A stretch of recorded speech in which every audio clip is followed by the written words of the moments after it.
Old-fashioned marriage discipline. What an interesting topic. My name is Paul Friedman. I founded the Marriage Foundation, and I'm here to help you have an extraordinary marriage, and you should. Now, what has taken place in society has been a breakdown, in most cases, in the values that people used to ascribe to. Now, some of those were incorrect, and they were based on dogma, misinterpretations of Scripture, and not really based on realistic, deep principles that would help you. But a lot of the principles were of tremendous value. And those old-fashioned values translate into a self-discipline that one should ascribe to in order to get the great benefits of marriage. And the benefits in marriage are phenomenal when you understand marriage, when you understand the principles, when you understand the operating system, when you understand your husband or wife, when you understand yourself. It's amazing how marriage works, because you got married to be happy, which is one of the principles, right? You got married to be happy. So that principle dictates that we don't do things in our marriage to make your spouse unhappy or yourself. You learn how to control your mind. You know, it used to be that self-discipline was a common thing that we learned in school, but that has faded. We live now in a blame society. We think that outer circumstances control our happiness, but it's not true. We have to control our own happiness, our own mind.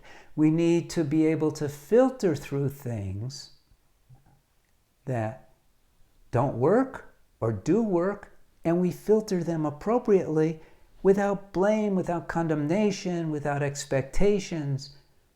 And we might say, whoa, he, she, why the heck are they doing that? But we don't allow that kind of thinking.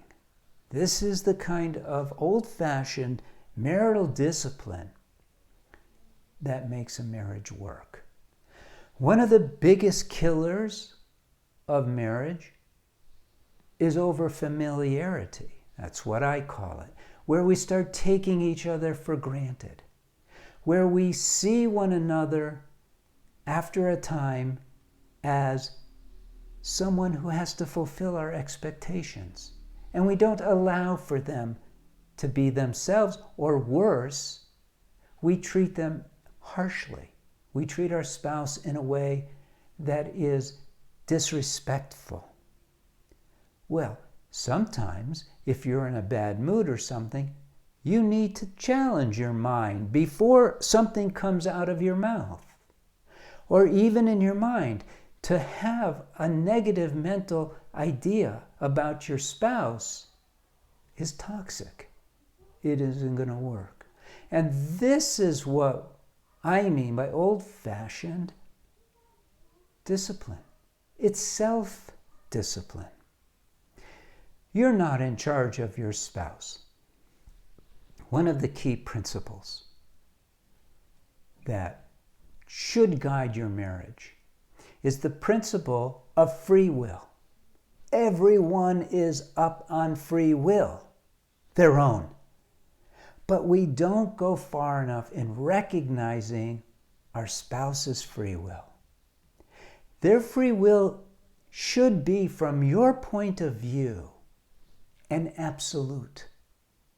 Even though there's no absolutes in the world, your attitude towards your spouse's free will should be an absolute. So if they say something, or think and reveal their thoughts, or do something, you should never think you have the right to say anything that contradicts what they're thinking.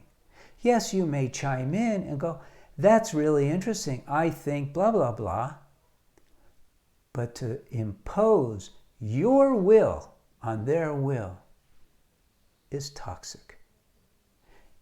Again, old-fashioned self-discipline, meaning old-fashioned marital discipline. So that's where I come from with this idea of old-fashioned ideas and ideals. They do work. Old-fashioned to me, in this context, means relying on universal principles that just simply never fail, like the ones I just discussed. This is very important. To have a healthy and happy marriage means there should be an expectation of ever-increasing happiness, of ever-increasing love. Not love in terms of higher grade like, love in terms of the soul. That quality that you're soulmates, that you trust one another, that you support one another, that you fulfill each other's, not expectations, but needs as a soul for love. All right, maybe old-fashioned, but as far as I'm concerned, it is very new-fashioned too. I'm going to leave you with those thoughts. Like this video, help us get out there more, share it. And if you have a comment, don't be afraid to leave your comment. I appreciate your time. God bless you. Blessings to your spouse and blessings to your family. And subscribe to these videos if you like where I'm coming from with this.